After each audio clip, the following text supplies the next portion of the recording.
Don't worry about it. Just start now. Talking about sex doesn't make it happen. You know, people are afraid to talk about sex, but it doesn't make it happen. And also maybe that piece around respect, the huge importance of listening to the young person. And then I suppose finally we're looking at this is really part of an ongoing conversation. I think we're saying to parents, you know, you can talk to your kids. They're not going to bite your head off. It might be a little bit uncomfortable initially, but you'd be surprised. You might get through that very quickly. And what you have to say, they need to hear. I think that's the other thing. They need to hear your voice in the sea of voices around them that are speaking about sex. Start early. Start now. Ask questions. Be open and honest. Talking about it doesn't make it happen. Being there.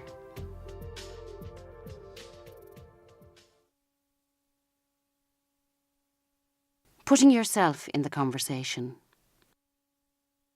I think there's an enormous myth where parents think, I don't really need to tell my teenagers about sex. They know more about it than I do. That's the first myth.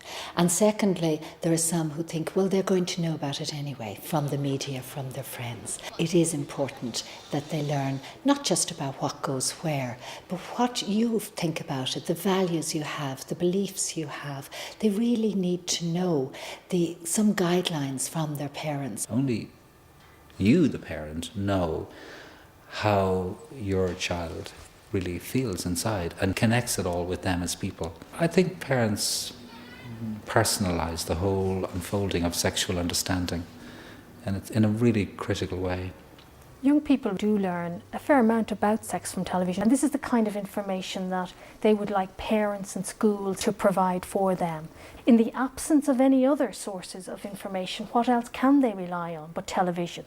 There is a lot of sex on television. Something in the region of 50% of programmes will contain some scenes of a sexual nature. I think parents can use the media as a means to guide them through it. They are attending to it, they're learning a lot from it, and teenagers themselves would say that. But their attitudes towards sex and the kind of values that they have are being much more influenced by parents and by their immediate environment.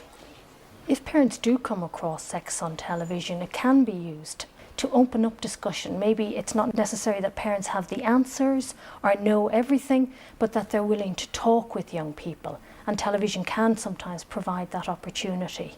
It seems to me, just talking to young people, that respect, if there's kind of one word that they really crave, one thing they crave, is respect. If they get that from us and then they have respect for themselves, then that goes a long way. If their self-esteem is good, they feel good about themselves, that goes a long way for them being able to say, look, I don't want to do this and I don't have to. When children hit teenage years, a lot of things begin to happen. They have to, it's like they're given pieces of a jigsaw that they have to put together. There's their bodily, physical changes that happen in them as young boys, young girls. There's a whole kind of self-awareness they've never had before. So now they can think about themselves, and they think about things like, well, am I as cool as somebody else? Am I as good looking as somebody else? All of those kind of issues are being thrown around inside a young person's head, and they're trying to put them together and to figure out, what is my sense of identity? We tend to say, don't you be out there taking those drugs, don't you be having sex, don't you be drinking, you know, it's all this don't. And how much nicer it is in a way if instead the message is, look, it's really not terribly safe out there. When I say no, it's to keep you safe. It's not that I don't trust you, it's that actually I don't trust the world. I like that a lot. I think that's really a nice shift of emphasis from you're not trustworthy to look at it's the world is actually a pretty chaotic place. One of the problems is that we have an idea that because young people have information, that they have values. And our parents think, well, it's okay, they know all about it. But they don't know all about it if they don't know what values you have in relation to it. My own experience with my sons, that it meant an awful lot to them. They were fascinated by what I had experienced as a teenager, what I had done. And sometimes the mistakes I made, you know, sometimes I learned by mistakes, and I could share that with them because I could save them making the same mistakes. What we're really talking about is preparing them for life, for relationships, for their sexuality, not just information about sex. And that's what makes it an ongoing conversation, not a once-off fact sheet to be handed or left in the bedroom. I suppose in a very simple way, empathy is always a very important skill. It's where you listen to not just the thoughts that they are sharing, the content of what they're saying, but the feelings that are underneath all of that, and you try and reflect that back. So there's starting, building, empathy, listening, questioning, and becoming clear on what the issues really are, and becoming clear on how you then might want to respond. Starting, building, listening, sharing, responding. It's about, I want life to be as good for you as it can be. Yeah. And because I care about you, because I love you.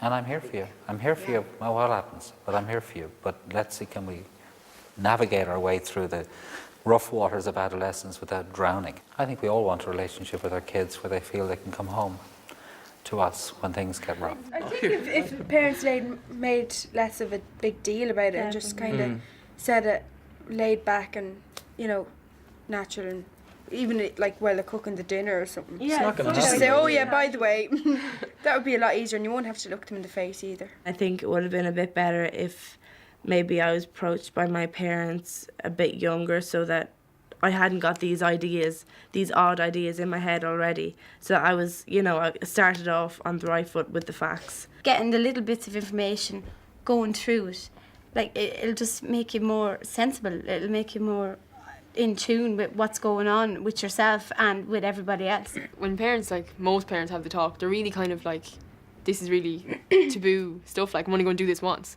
Whereas like it should be more like, you can do it whenever you want, you can ask me questions whenever you want. It's only basic that you should be able to talk to your parents above anybody else about whatever you want. If you want more information, read the You Can Talk to Me booklet that comes with this DVD, and watch the extended interviews with our experts, Tony Bates and Mary Murray. Or visit the Crisis Pregnancy Agency website at www.crisispregnancy.ie.